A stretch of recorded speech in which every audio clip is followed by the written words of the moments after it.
8절까지 말씀.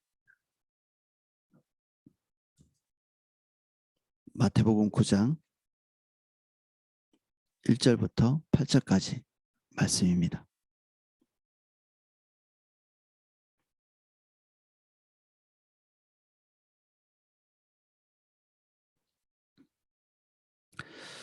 예, 제가 내용을 읽어보겠습니다. 예수께서 배에 오르사 건너가 본 동네에 이르시니 침상에 누운 중풍병자를 사람이 데리고 오거늘 예수께서 그들의 믿음을 보시고 중풍병자에게 이르시되 작은 자야 안심하라 내 죄 사함을 받았느니라. 어떤 서기관들이 속으로 이르되 이 사람이 신성을 모독하는도다. 예수께서 그 생각을 아시고 이르시되 너희가 어찌하여 마음에 악한 생각을 하느냐. 내 죄 사함을 받았느니라 하는 말과 일어나 걸어가라 하는 말 중에 어느 것이 더 쉽겠느냐. 그러나 인자가 세상에서 죄를 사하는 능력이 있는 줄을 너희로 알게 하려 하노라 하시고 중풍병자에게 말씀하시되 일어나 내 침상을 가지고 집으로 가라 하시니 그가 일어나 집으로 돌아가거늘 무리가 보고 두려워하며 이런 권능을 사람에게 주신 하나님께 영광을 돌리니라. 아멘. 우리가 거라사 지방에서 귀신 들린 자를 치유하시고 다시 본 동네로 돌아오셨다. 그리고 오늘 우리가 보고 있는 이 사건, 한 중풍병자를 살리신 사건을 또 목격하고 있습니다. 굉장히 연속적인 어떤 사건처럼 보이지만 우리가 다른 복음서를 같이 비교해서 보면 연속적인 것은 아니고 한 며칠간의 어떤 간격들이 있는 걸 볼 수 있습니다. 이 그 중풍병자에 대한 사건은 여기서는 자세히 나오지는 않지만 우리가 알고 있는 그 지붕의 기와를 뜯어내고 친구 4명이 그 예수님께서 집회를 하고 계시는 그 가르침의 장소에 그 줄을 달아서 이렇게 내린 제가 볼 때는 한 면에서는 좀 염치 없는 지금 예수님께서 하고 계시는 그리고 모든 사람에게 정말 이 중요한 시간에 그 줄을 달아 내리면서 사실은 모든 사람이 그 가지고 있는 그 소중한 시간들을 사실 빼앗는 거라고도 볼 수 있죠. 이게 화면에서는 염치 없는 일이기도 하고 다른 모든 사람에게 폐를 끼치는 그런 사건인데 예수님께서 이것에 대해서 한마디도 염치 없음이나 그리고 무례함이나 이런 거에 대해서 거론하고 계시지 않죠. 하나님의 주권 안에 또 이 모든 사건들이 포함되어 있다고 우리가 이해되고 받아들여지고 예수님께서 이 사건을 통해서 뚜렷하게 하시고자 하는 그 선명한 목표점들이 있는 걸 볼 수 있습니다. 이 사건이. 우리 개인적으로 이렇게 닥치는 일들 중에 우리가 굉장히 이렇게 불쾌한 일들이 있을 수 있습니다. 불편한 일. 그리고 우리가 예측한 대로 되지 않는 모든 일들, 이 모든 것들에 대해서 우리가 즉각적으로 반응하기보다는 한 템포 늦추고 주님께서 이 사건을 허락하셨는가 물어볼 필요가 있죠. 우리에게 닥친 모든 일들은 하나님께서 허락하셨다. 도장 찍었다. 이렇게 볼 수 있거든요. 그것이 부정적인 시각으로 볼 수 있는 일까지 포함해서 그렇습니다. 그렇다면 하나님은 우리에게 선한 것을 주시는 분이시고 하나님은 사랑이시고 이 두 가지 사실이 지금 오늘 우리에게 부정적으로 보이는 사건이 부정적인 것이 아니라는 것을 우리가 결론 내릴 수 있겠죠. 일단 우리에게 부정적인 사건처럼 보이는 일도 하나님의 섭리 없이 그것이 우리에게 닥치지 않기 때문에 그렇습니다. 어떤 지금은 은퇴하신 목사님께서 의미 없는 고통은 없다 그런 책도 쓰셨는데 우리에게 온 모든 고통에는 하나님의 깊은 생각, 뜻 그리고 구체적인 의지가 있으시죠. 하나님은 마귀에게 지시는 분이 아니십니다. 그 욥기에 보면 마귀가 세상을 돌아다니다가 하나님 앞에 서서 욥에 대해서 이런저런 얘기를 하는 걸 볼 수 있습니다. 그 장면을 보면 마치 하나님께서 마귀에게 설득을 당하셔서 욥에게 재앙을 내리시는 것 같은 그런 장면이 나옵니다. 하나님께서 마귀에게 설득을 당하신 게 아니고요. 마귀가 하고 싶은 모든 것들을 다 할 수 있도록 길을 여심에도 불구하고 도장을 찍어 주심에도 불구하고 마귀는 그가 원하는 최종적인 목적에 결코 도달하지 못합니다. 마귀의 그 모든 것들에 대해서 허용하심에도 불구하고 하나님은 당신의 일들을 완벽하게 그 티끌만큼의 오점도 없이 성취해내시죠. 사단은 항상 자기가 승리할 방향으로 목표를 잡잖아요. 근데 사단은 단 한 번도 승리한 일이 없습니다. 하나님은 모든 것을 합력하여서 선을 베푸시고 이것은 우리가 있는 영역뿐 아니라 우리가 있는 영역, 있지 않은 모든 영역을 포함해서 적용되는 것이죠. 그래서 우리에게 닥치는 범사의 모든 일들에 대해서 감사할 수 있습니다. 지금 현재 이해되는 것도 있고 이해되지 못하는 것도 있지만 범사에 감사할 만한 우리가 수용하기 어려운 부분들도 종종 있을 수 있습니다. 그리스도인에게 좀 불편한 것들이 정신적인 문제가 생기는 것입니다. 육체적인 질병에 대해서는 우리 성도님들이 그렇게 당혹스러워하지 않는데 정신적인 질병 그리고 이 중풍병 같은 경우에 사람이 이렇게 외관상으로 볼 때 금방 좀 이게 불편하게 보이는 부분이죠. 마비되는 어떤 질병이고 문둥병도 비슷하죠. 외관상 다른 사람과 뚜렷하게 구분되는 부분들이 있습니다. 이게 명예를 손상시키는 부분도 동반하는 그런 질병들이 있죠. 어떤 질병의 경우에는 명예를 손상시키는 그 병에 걸렸어? 그러면 일단 그 사람에 대해서는 부정적 평가를 뭐 암에 걸렸어 이러면 사람들의 평판이 그렇게 좀 어렵겠다 싶지만 그에 대해서 부정적인 이미지가 별로 없죠. 그런데 어떤 질병들은 그리스도인이 왜 그런 병에 걸렸을까 싶은 특별히 지금은 그렇지 않지만 정신적인 문제들이 발생하기 시작할 때 우리는 쉽게 그런 생각을 할 수 있습니다. 그런데 이런 것들이 우리의 편견과 무지를 기반으로 해서 생기는 것들이죠. 모든 질병은 다 죄 가운데 있는 인간 세계에서 발생할 수 있는 여지들이 있습니다. 항상. 그래서 질병의 종류들을 이렇게 나열할 때 신명기에서는 우리가 볼 수 있는 주변에서 볼 수 있는 모든 종류의 육체적 질병을 나열하고 있음과 동시에 그 당시에는 참 이게 질병이라고 보기 어려운 정신적 질병, 공황장애, 우울증, 놀램 이 모든 것들을 포괄하는 그리고 정신이 혼미해지는 자기 스스로 정신을 이렇게 스스로 챙길 수 없는 그런 상황 뭐 작게는 뭐 건망증부터 시작해서 많게는 정신분열까지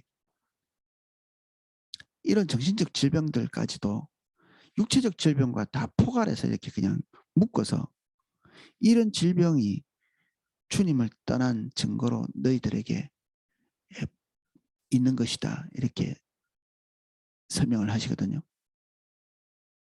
그럼 이 질병에 대해서 우리가 해결할 수 있는 방법은 정신적인 것이나 정서적인 것이나 또는 육체적인 것이나 할 것 없이 똑같은 원리를 적용하십니다.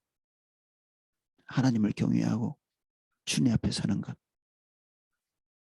이것이 그 모든 것에 대한 그 해결책으로 제시되는 거죠. 그렇다고 우리가 뭐 기도만 하고 있어라 뭐 이런 얘기를 하고 있는 것이 아니라 이 모든 죄의 근거, 출발이 같다는 얘기입니다. 하나님으로부터 단절된 우리 인간이 처해 있는 공고함, 어려움이라는 입장에서 그렇습니다.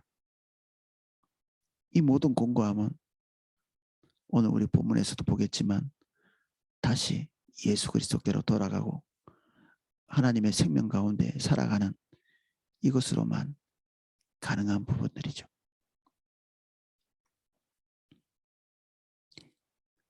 침상에 누운 중풍병자를 사람들이 데리고 오거늘 예수께서 그들의 믿음을 보시고 중풍병자에게 이르시되 작은 자야 안심하라 내 죄 사함을 받았느니라.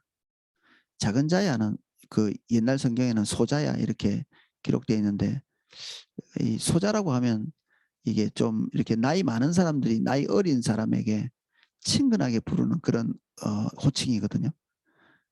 근데 이게 딱 봐도 우리가 볼 때 이 작은 자라고 부를 만큼 예수님과 이 중풍병자의 나이 차이가 그럴 거라고 추측이 안 되죠. 중풍병은 보통 나이가 어느 정도 될 때 이렇게 발생하죠. 이게 중풍병처럼 이렇게 뭐 예를 들어서 그동안 우리가 행한 올바른 생활 습관을 가지지 못했을 때 그 방탕하거나 아니면 쾌락 중심적이거나 아니면 우리의 삶을 돌아보지 못한 탐욕 가운데 있었거나 한 이런 것들이 누적돼서 생기는 병인데 예수님이 이 당시에 사역하실 때 30대 초반 어간이고 이런 질병은 보통 발생하는 것은 그래도 한 40대, 50대, 60대 이렇게 간다고도 볼 수 있는데 뭐 일찍도 발생할 수는 있죠. 나이가 적기 때문에 예수님께서 소자라고 부르시거나 작은 자라고 부르신 것이 아니죠.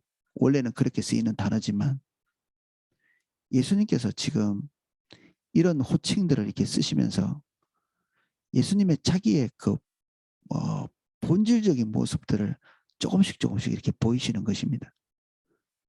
마태복음은 모든 것을 상세하고 디테일하게 기록한 그런 본문이 아니라고 어제 잠깐 말씀드렸잖아요.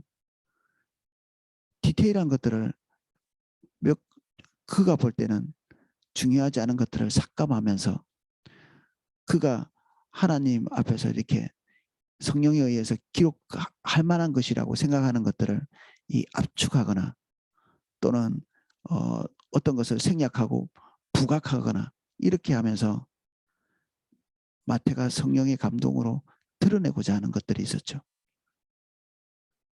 이것은 하나님 그분이 어떤 분이신가, 예수님이 어떤 분이신가 하는 이러한 것들이었습니다. 그래서 지금 이 중풍병자의 병이 나을 건가 낫지 않을 것인가, 이 사람의 문제가 해결될 건가 해결되지 않을 건가, 이 문제 자체에 포커스를 맞추는 것에 별달리 관심이 없습니다. 마태가.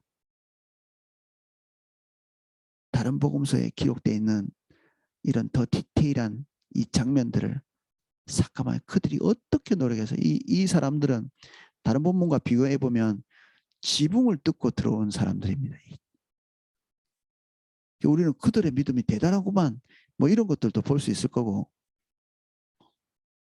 또는 무리하구만 이렇게도 볼 수 있을 것이고 이 사건 전체가 가지고 있는 독특함 이런 것들도 볼 수 있겠죠.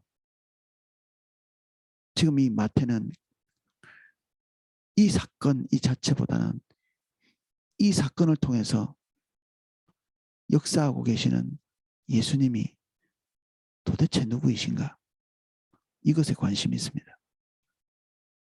중풍병이 치유됐어보다는 중풍병을 치유하시는 그분이 누구인가? 이거에 관심이 있는 거죠. 우리 앞서 본 것처럼 이 귀신 들린 사람이 치유됐구만. 정말 놀라운 일이고 감사한 일이야. 우리에게 있는 문제도 해결되겠구만. 이것에 포커스가 있는 것이 아니라 귀신도 무릎 꿇고 이 질병을 타파하는 이분은 도대체 누구이신가?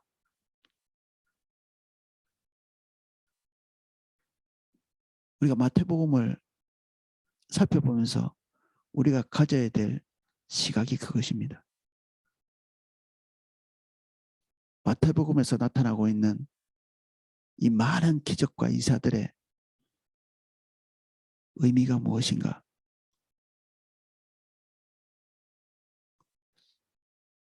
예수님이 나에게도 똑같은 일을 해주시겠지, 이런 것보다는 우리가 봐야 될 시각, 예수님에 대한 고백의 갱신이 필요합니다. 고백의 갱신.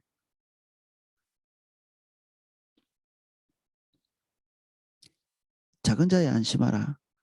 이것은 예수 그리스도의 월등한 지위를 드러내죠. 화면에서는.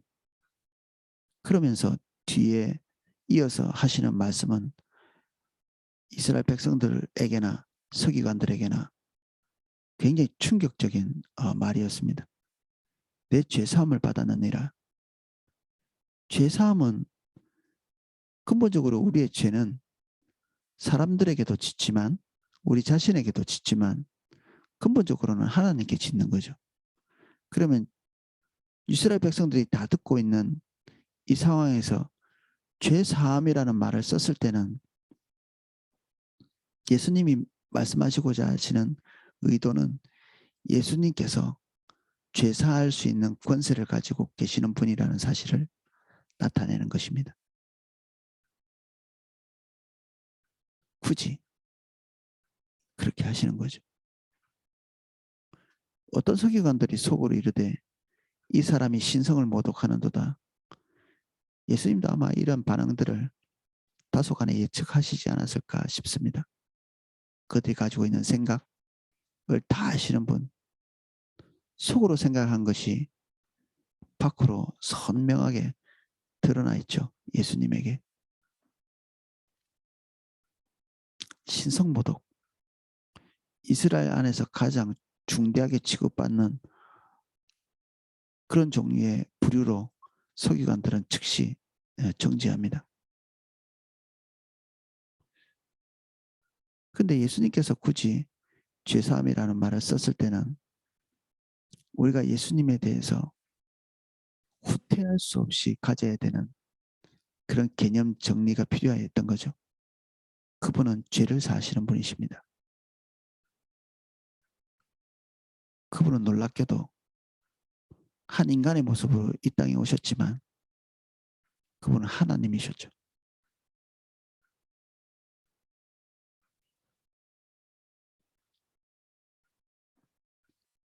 예수께서 그 생각을 아시고 이르시되 너희가 어찌하여 마음에 악한 생각을 하느냐.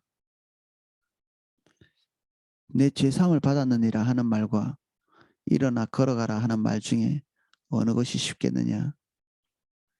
기적 같은 일들은 그 하나님의 백성들 가운데서 종종 예측될 만한 일들이었죠. 예수님만 기적을 행하는 것이 아니라 하나님의 선지자들도 이 기적을 통해서 자기가 하나님으로부터 온 자임을 증명했었거든요. 엘리야도 그렇고 엘리사도 그렇고 하나님의 많은 선지자들이 그의 메시지와 함께 하나님의 뒷받침을 증거하는 기적이나 이사들이 흔하게 일어났었습니다. 될 만한 일이었는 거죠. 이 기적들이. 근데 죄사함이라는 이것은 그 모든 사람들에게는 불가능했습니다. 죄사할 권세가 없죠. 선지자들도 그렇고 하나님의 사람이라고 일컬어졌던 그 어떤 사람들도 죄사함이 아니라 죄사함을 위한 중보 정도 하는 거죠. 중보. 하나님께 이스라엘 백성들의 죄사함을 간구하거나 아니면 자신의 죄를 위해 죄사함을 위해서 통회하거나 뭐 그런 거죠. 스스로 죄를 사한다고 선언하는 일은 예수님에게서 유일한 일이었습니다.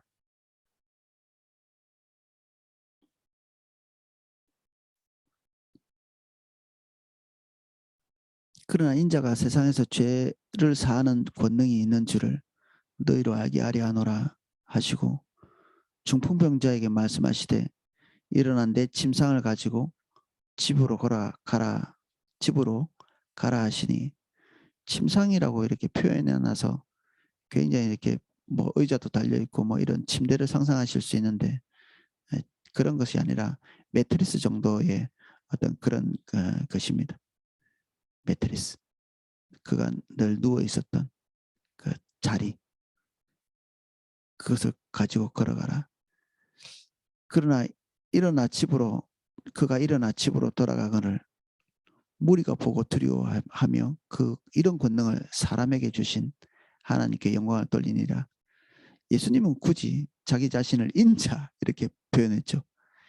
하나님의 어떤 현현 때에 쓰여진 이 인자라는 이 표현을 가져오셔서 자기를 표현할 때 인자라고 이렇게 표현하셨는데, 이 주변에서 예수님의 신성에 대해서 수용할 수 없었던 사람들의 관점에서 볼 때는 그냥 사람인데 하나님의 권능이 그 위에 임한, 그리고 그들 눈에 이게 너무 격차가 있는 거죠.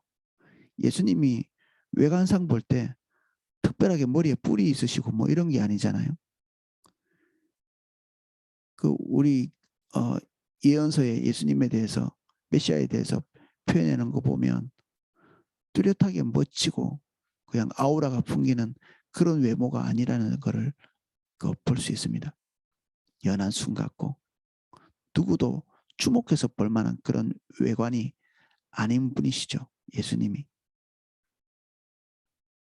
그런 분임에도 불구하고 그분에게서 나타나고 있는 이런 사건들, 일들, 기적들, 이것은 보는 것만으로도 그들에게 충격을 줄 만큼 기이한 일들이었죠. 뭔가 부인하고 부정해 보고 싶은데 그럴 수도 없는, 누가 봐도 충격적이고 놀라운 그런 사건들이죠. 중풍병자가 그 자리에서 일어나 혼자 스스로 올 수도 없었던 사람이 자기 짐을 챙겨서 걸어가는, 이게 완전한 회복이죠. 누워서 왔다가 기어서 나가도 기적일 텐데 자기 침상을 들고 걸어 나갈 정도면 완전한 회복이죠. 아마도 우리는 이런 것을 예측할 수 있습니다. 굳이 죄 사함에 대해서 말씀하셨기 때문에 이 사람은 아마도 간접적인 죄가 아니라 직접적인 죄의 누적을 통해서 이 질병을 얻었을 가능성이 많겠죠. 사실 우리가 걸리는 모든 질병들은 인간 세계에서 충만한 죄 때문에 생긴다고 볼 수 있습니다. 우리가 환경을 어지럽혔고, 환경을 나쁘게 했고, 우리의 먹거리를 나쁘게 했고, 하나님을 떠났고, 하나님을 떠났기 때문에 우리 주변에 일어나고 있는 풍성하지 못한 결핍들, 이런 것들로 인해 우리가 질병에 노출되는 거잖아요. 그런 것들 외에 여기에 이 중풍병자는 아마 그의 직접적인 죄를 나열할 수 있는, 그래서 이 죄에 대해서 해결되기 전까지 두렵고 무섭고 공포스러운, 특히 예수님 앞에 설 때 그랬겠죠. 안심하라, 안심하라. 뒤집어 놓고 보면 그가 안심하지 못했다. 질병 때문이기도 했지만 예수님 앞에 섰을 때 그는 당연히 이런 죄가 만들어낸 이 질병에 합당한 존재임을 스스로 인식하고 두려워하는, 온 천하에 그냥 자기 죄가 예수님으로부터 다 공개돼 가지고 사람들의 손가락질을 받을 만한 것이죠. 어쩌면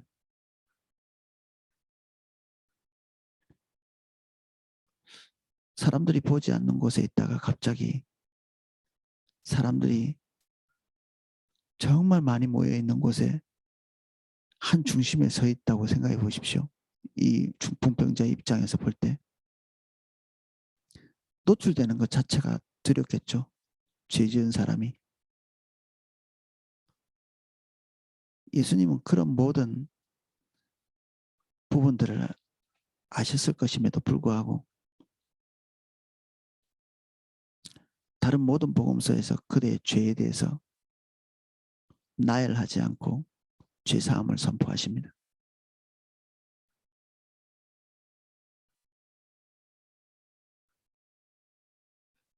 예수님은 죄를 사하시는 분이십니다. 그분은 하나님이시고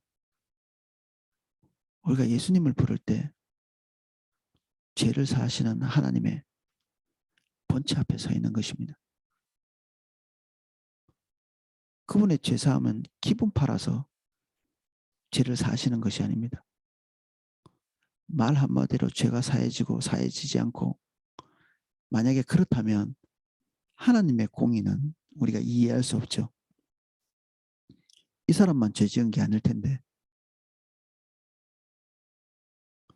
말 한마디에 죄가 되고 죄가 되지 않고 그런 것이 아니라 이 모든 복음서에 흐르고 있는 그 한 가지 목표점, 예수님의 대속의 은총, 십자가 고난, 대속적 죽음, 이 모든 것을 다 아울러서 이 사람의 죄사함의 선포는 역사된 것입니다. 예수님이 죄를 사노라 하실 때 그 이면에는 예수님이 이 사람의 모든 죄에 대해서 책임지시는 속죄를 위한 모든 대가를 예수님이 다 짊어진 것을 반증하는 것입니다.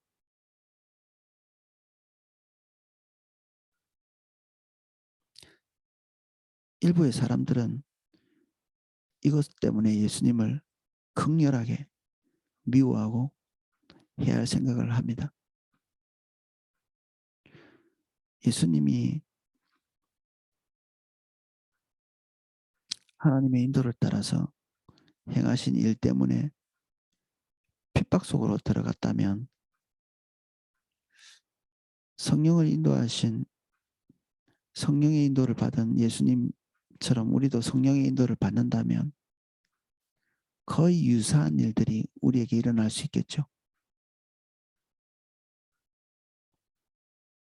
우리는 화평해야 되기는 하는데 모든 사람과 성경의 한 부분은 우리에게 너희로서는 모든 사람과 화평하라 할 수 있다면 이런 전제를 깔아놓고 있습니다. 우리는 모든 사람과 화평하는 것이 기본적 전제인데 근데 그 화평이라는 것이 우리가 거짓을 수용하고 하나님의 성령을 거스리면서 만들어내는 화평이라면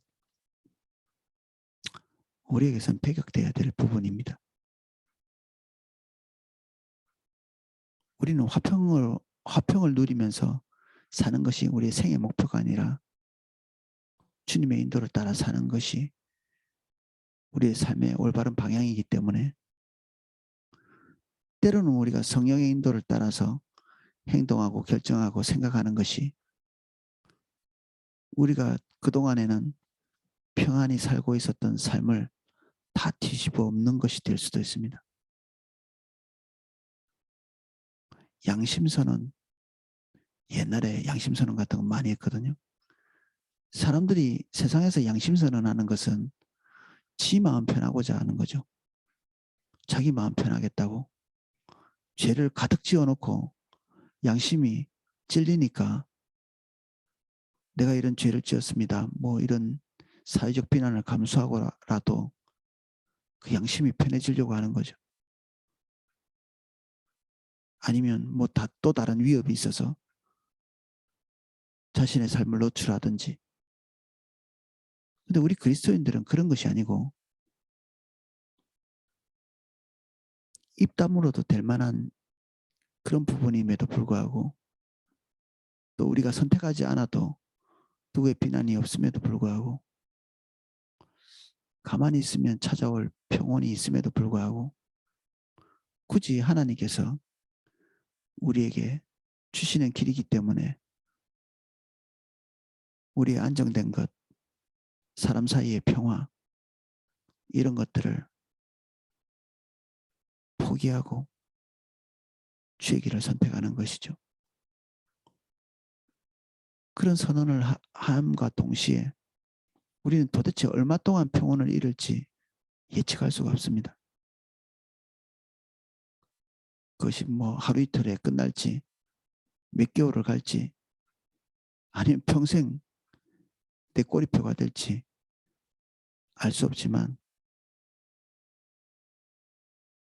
성령께서 우리를 인도하셔서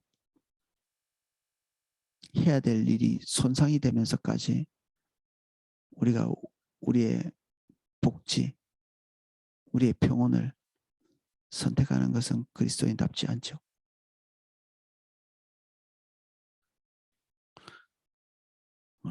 우리는 아마 그런 것을 견디기가 힘들어서 적당한 선에서 순종하는 길을 선택하는 데 익숙할지 모릅니다. 하나님의 복음은 급진적인 특성을 가지고 있는 경우가 있습니다.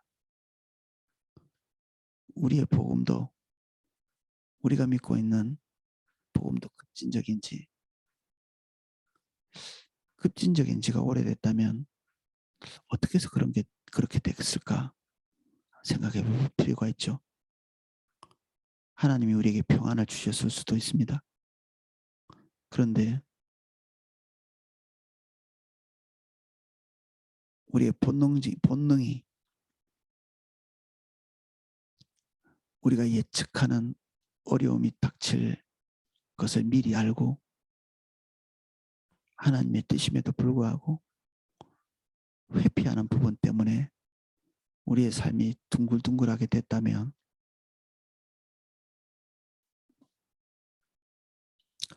그 평온은 단념하고 포기해야 될 평온이죠.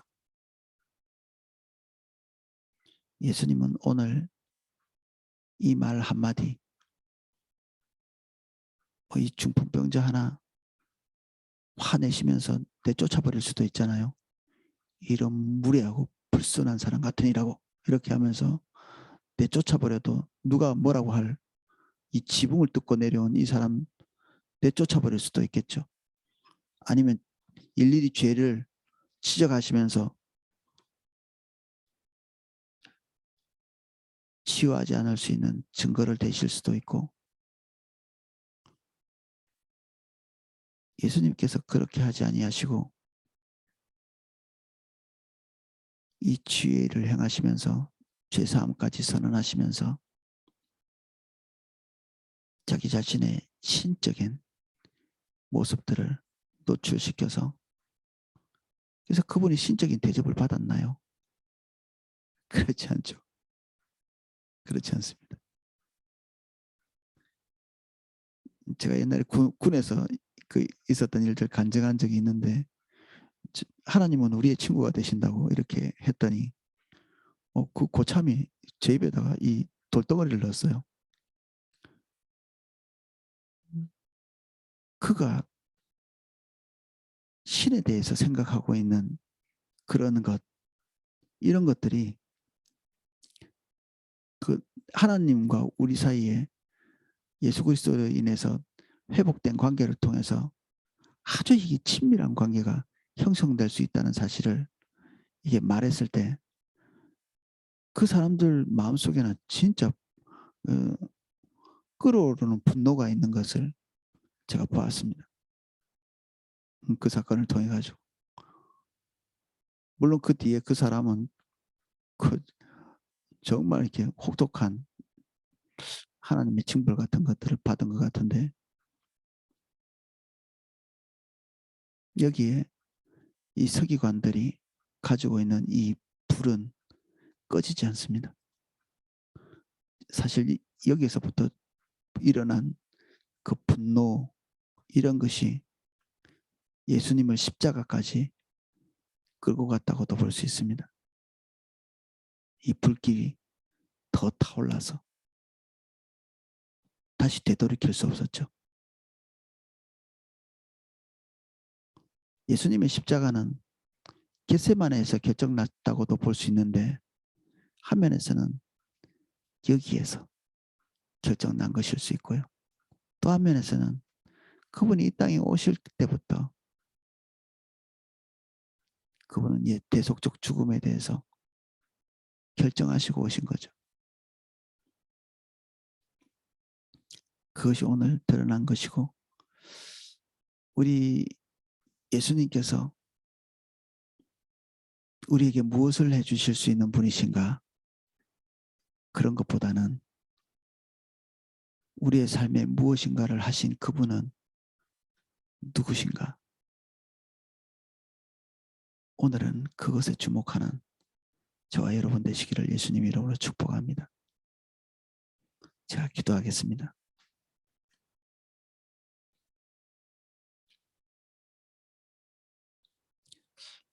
성령께서 마태에게 감동하셔서 보게 하신 그 진리를 우리 눈에도 보게 해주십시오. 무엇을 행하시고 놀라운 은혜들을 인간 세계에 베푸신, 그래서 우리 인간된 입장에서 주님으로부터 받을 혜택들, 그래서 우리가 그 말씀을 적용한다고 이런저런 요구를 하나님께 해야 되는 그런 본문이 아니라 이 일을 행하신 그분이 누구이신지 그것을 올바로 바라보는 안목을 우리에게 열어주시옵소서. 예수 그리스도가 누구이신지, 그분이 오늘날 우리에게 행하시는 일들의 의미가 무엇인지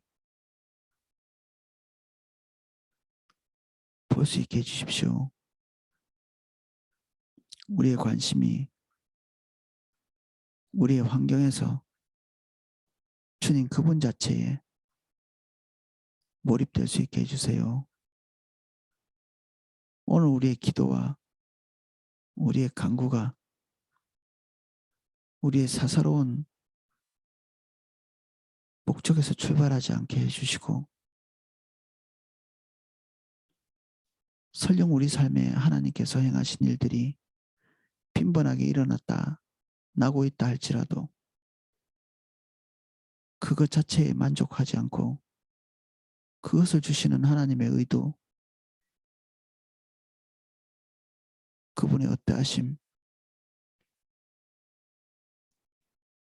우리의 삶을 불쌍히 여기시는 예수 그리스도의 그 본질이 무엇인지 볼 수 있는 안목을 열어주십시오. 오늘 이 시간 주님 앞에 서고자 하는 모든 분들에게 마태가 성령을 통해서 보게 되었던 안목을 허락해 주십시오.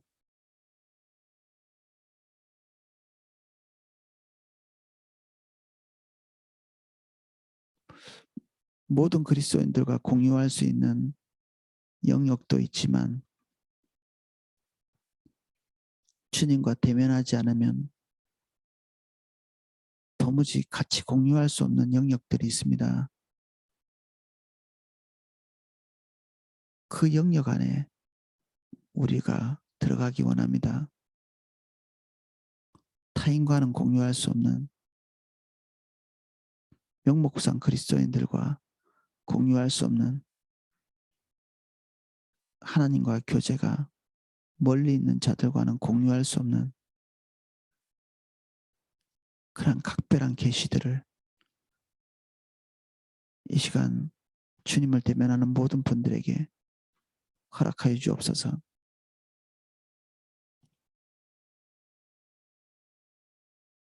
예수님 이름으로 기도합니다. 아멘.